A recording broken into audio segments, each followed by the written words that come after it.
सर्दियों में बाजरे की रोटी को बहुत लोग पसंद करते हैं, बाजरा बहुत पसंद करते हैं क्योंकि बाजरा जो है वो गर्म होता है, इसीलिए इसको सर्दियों में अधिकतर खाया जाता है। तो यहाँ देखिए हमने बनाई है नुक्ती की कढ़ी, इसके साथ बनाई है बाजरे की रोटी। तो चलिए हम बनाना बताते हैं आपको कि बाजरे की रोटी कितनी जल्दी और आसानी से बन जाती है।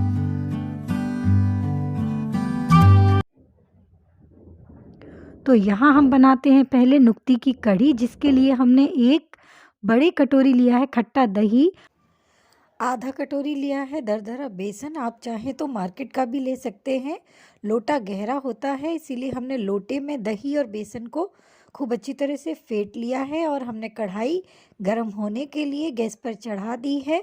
कढ़ाई में हमने तेल गरम होने के लिए रख दिया है और यहाँ पर देखिए तेल हमारा गरम हो चुका है। और अब हम इसमें डाल देते हैं 1 चम्मच मेथी दाना, 1 चम्मच डाल देते हैं शाही जीरा, 2 से 3 डाल देते हैं हरी मिर्ची कटी हुई और फ्रेश कड़ी पत्ता लीव्स भी हम डाल देते हैं जो हमने कट करके रखी हुई थी यहाँ पर।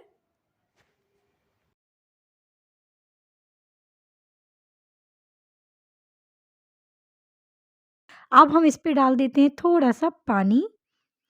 पानी डालने का मतलब ये होता है कि जब हम कढ़ी बनाएंगे और हमारा मिक्स किया हुआ बेसन और दही जब हम डालेंगे तो कढ़ाई में चिपके ना, इसीलिए हम थोड़ा सा पानी पहले से ही डाल देते हैं। पानी डालने के बाद हमने हमारा मिक्सचर जो हमने मिक्स करके रखा था लोटे में, वो भी हमने हमारी कढ़ाई में डाल दिया है और अब हम इसको लगातार चलाते हुए पकाएंगे।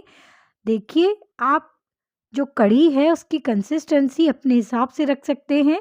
कई लोग गाढ़ी कढ़ी पसंद करते हैं खाना, कई लोग पतली कढ़ी खाना पसंद करते हैं, तो आप अपने हिसाब से कढ़ी की कंसिस्टेंसी रख सकते हैं। यहाँ हमने थोड़ा सा पानी और उसी लोटे में साफ़ करके उसको इसमें डाल दिया है और आप देख सकते हैं कि जो हमारी कढ़ी है वो काफ़ी पतली है। आप इसको पतला कर दीजिए और फिर इसको खदकने दीजिए, तो जितनी ज़्यादा कढ़ी खदकती है उतनी ही अच्छी बनती है, उतना ही सौंधापन आता है। और हमारा जो बेसन था हल्का सा दरदरा था, आप मार्केट का बेसन भी ले सकते हैं। आधा चम्मच हल्दी, आधा चम्मच लाल मिर्ची का पाउडर और आधा चम्मच डाल देते हैं हम धनिया पाउडर। सारे मसालों को कढ़ी में कर देते हैं मिक्स। मसालों को हम लास्ट में इसीलिए डालते हैं, जो हमारी कढ़ी की रंगत है वो बहुत अच्छी आती है। अगर हम इसको फ्राई करते समय तेल में डाल देंगे तो इससे रंगत अच्छी नहीं आती है। एक पिंच हमने डाल दी है हींग, हींग को भी हम खूब अच्छी तरह से कढ़ी में मिक्स कर लेंगे। इसको भी हमने तड़के में नहीं डाला है क्योंकि जो हींग का फ्लेवर है कढ़ी में ज़बरदस्त आता है, तभी कढ़ी बहुत अच्छी लगती है। तो कढ़ी में हमेशा आप हींग बाद में ही डालिए। इसमें देखिए हमें लग रहा था कि कंसिस्टेंसी गाढ़ी हो रही है, इसीलिए हमने इसमें पानी और डाल दिया है। तो हमने जो बैटर बनाया था बेसन और दही का वो 1 लोटा था, लेकिन हमने यहाँ पर 2 जग भर के पानी डाल दिया है हमारी कढ़ाई में। इसका मतलब ये है कि जो हमारी कढ़ी है वो पतली हो गई है। अब हम इसको लो टू मीडियम फ्लेम पर गाढ़ा होने तक पकाएंगे, ताकि जो हमारी कढ़ी है उसमें बिल्कुल भी कच्चापन ना रहे और कढ़ी हमारी एकदम खदक खदक कर गाढ़ी हो जाए, बढ़िया हो जाए और कढ़ी में सौंधापन खूब अच्छी तरह से आ जाए और कढ़ी खाने में बहुत अच्छी लगे। इसीलिए हमें थोड़ा सा पानी कढ़ी में ज़्यादा रखना है, खदका खदका के उसको गाढ़ा कर लेना है। लास्ट में जब कढ़ी खदकने लगेगी तभी हमने इसमें नमक डाला है और तभी आपको भी नमक डालना है, नहीं तो जो कढ़ी है वो उसमें दही अलग दिखता है और बेसन अलग दिखता है, तो कढ़ी हमारी खदक रही है। तो जब तक कढ़ी खदकती है हम यहाँ बनाते हैं बाजरे की रोटी। तो यहाँ हमने नॉर्मल बाजरे का आटा लिया है। तो ये देखिए छना हुआ बाजरे का आटा हमने 1.5 कप के करीब यहाँ पर ले लिया है। आपको रोटी ज़्यादा बनानी हो कम बनानी हो, आप अपनी रोटियों की क्वांटिटी के हिसाब से बाजरे का आटा लीजिए। इसमें हमने थोड़ा सा नमक डाल दिया है और अब नमक डालने के बाद हम आटे में खूब अच्छी तरह से नमक को मिक्स कर लेंगे।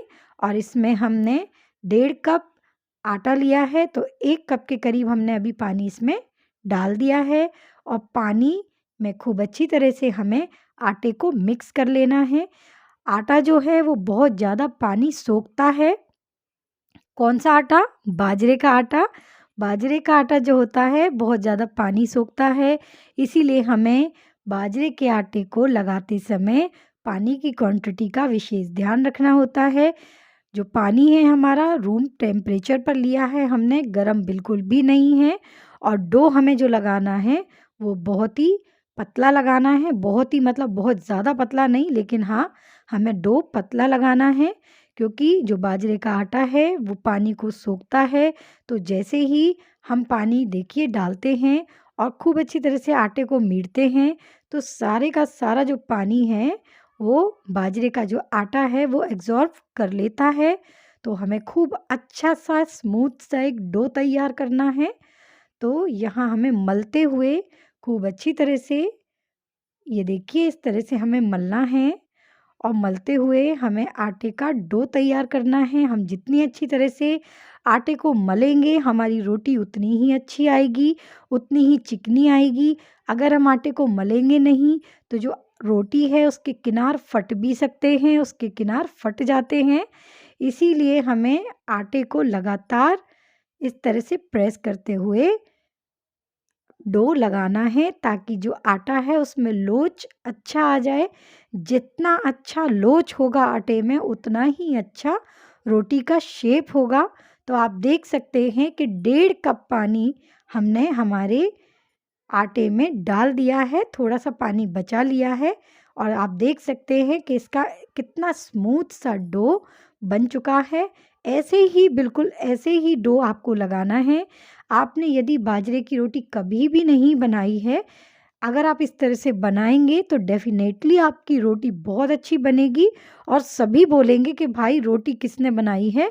बिल्कुल दादी और नानी की तरह रोटी बनती है। तो आप आटा देख सकते हैं कि जो आटा है वो किस तरह से हमने लगाया है। आटा थोड़ा-सा ढीला ही लगाना है। अब हम इसकी बनाते हैं चपातियाँ। तो चपाती बनाते समय हमें थोड़ा-सा पलोथन ले लेना है, तो पलोथन आप गेहूँ के आटे का भी ले सकती हैं या फिर बाजरे का आटे का भी ले सकती हैं। यहाँ हमने गेहूँ के आटे का पलोथन एक प्लेट में रख लिया है। इसको हम हाथों पर लगाएँगे। कुछ लोग क्या करते हैं कि जब रोटी बनाते हैं तो हाथों पर रोटी चिपके नहीं, इसीलिए वो पानी लगा लेते हैं। तो पानी से हर कोई नहीं बना पाएगा रोटी। लेकिन जो आटा है, आटे से हम अपना हाथ आटे में डिप करेंगे और फिर पहले तो हम लोई तोड़ लेंगे। तो लोई को आप अपने हिसाब से बहुत बड़ा या छोटा तोड़ सकते हैं। आपको जिस भी साइज़ की रोटियां खानी हो उतनी साइज़ की आप लोइयां तोड़िए और इस तरह से हाथों पर पलोथन लगा लीजिए ताकि जो लोई है जब आप उसको बढ़ाएं, उसकी जब चपाती बनाएं तो वो हाथों पे ना चिपके।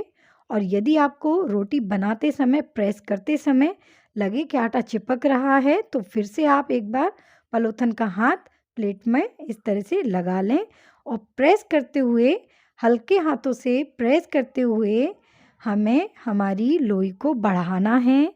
आप देख सकते हैं कि एकदम हल्के हाथों से हम अपनी लोई को बढ़ा रहे हैं और चपाती का शेप दे रहे हैं।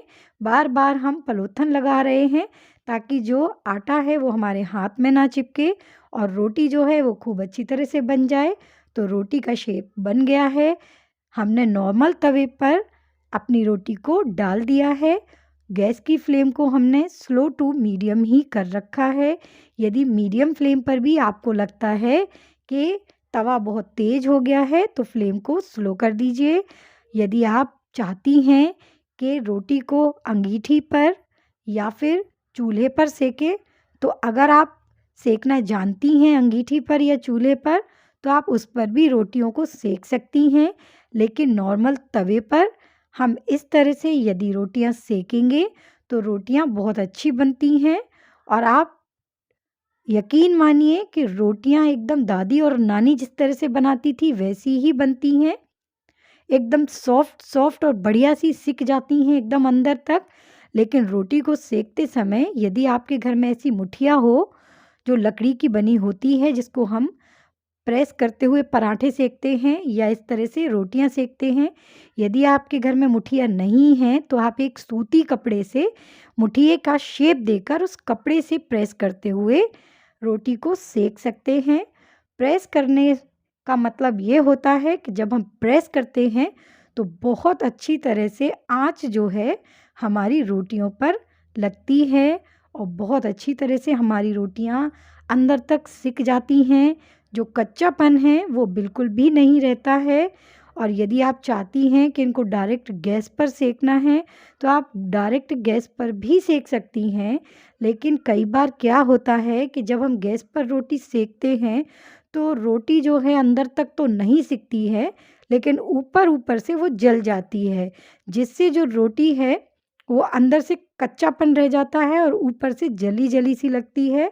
तो ऐसा टेस्ट जो है बिल्कुल भी ना रहे हमारी रोटियों में, इसीलिए हम इसको लो टू मीडियम फ्लेम पर तवे पर सेक रहे हैं। प्रेस करते हुए रोटी को सेक रहे हैं। तो ये लीजिए हमारी एक रोटी सिक चुकी है। अब हम दूसरी रोटी भी हमारे तवे पर डाल चुके हैं। तवा हमारा नॉर्मल है जिस पर हम रोटियां बनाते हैं। तो उसी तरह से हमें सारी रोटियों को सेक लेना है जिस तरह से हमने पहली रोटी सेकी थी। आप हमारे चैनल को सब्सक्राइब ज़रूर कीजिए। अगर आप हमारे चैनल पर नए हैं तो बेल आइकन को प्रेस कर लीजिए ताकि जो वीडियोस हैं उनके नोटिफिकेशन आप तक आ सकें। यदि आप फेसबुक पर देख रहे हैं हमारी वीडियो को तो प्लीज़ आप लाइक करें, शेयर करें, कमेंट्स करें और कौन-कौन से वीडियोस आप खाने से रिलेटेड देखना चाहते हैं ये हमें आप ज़रूर बताएं। अभी क्रिसमस पर हम बहुत अच्छी-अच्छी वीडियोस एकदम नई-नई वीडियोस लेकर आने वाले हैं। तो यदि आपने हमारा चैनल अभी तक सब्सक्राइब नहीं किया है तो प्लीज़ दोस्तों आप हमारा चैनल सब्सक्राइब ज़रूर कर लीजिए। हमारी जो रोटियां हैं वो सिक चुकी हैं। इसमें हमने घी लगा दिया है। घी लगाते समय चम्मच से खूब अच्छी तरह से प्रेस कर देंगे ताकि जो घी है वो अंदर तक रोटियों में चला जाए। यहाँ हमारी जो कढ़ी है वो खदक-खदक कर आप देख सकते हैं कि गाढ़ी हो चुकी है। हमारी जो कढ़ी है जितनी गाढ़ी हमें चाहिए थी वो एकदम परफेक्ट गाढ़ी हो चुकी है। इसमें हम डालते हैं नुक्ती जो हमने घर पर बनाई थी और इसमें हमने थोड़ा-सा डाल दिया था कड़ी पत्ता। अगर आप कड़ी पत्ते की नुक्ती लेना चाहते हैं तो मार्केट में भी ये ईज़िली अवेलेबल होती है। तो हमने आधा कटोरी के करीब इसमें हमारी कड़ी पत्ता नुक्ती हमारी कढ़ी में डाल दी है। यदि आप चाहते हैं कि कढ़ी जो है वो और गाढ़ी हो तो अपने हिसाब से आप गाढ़ी या पतली रख सकते हैं। आपको जिस तरह से पसंद हो आप अपनी कढ़ी को पतला या गाढ़ा कर सकते हैं। तो यहाँ सर्व करने के लिए हमने हमारी कढ़ी को बाउल में डाल दिया है। ऊपर से हमने हल्की सी कश्मीरी लाल मिर्ची डाल दी है जिससे टेस्ट हमारी कढ़ी का और बढ़ जाए। और हमारी बाजरे की रोटी के साथ कढ़ी एकदम तैयार है। खाइए, खिलाइए, चैनल को सब्सक्राइब कीजिए।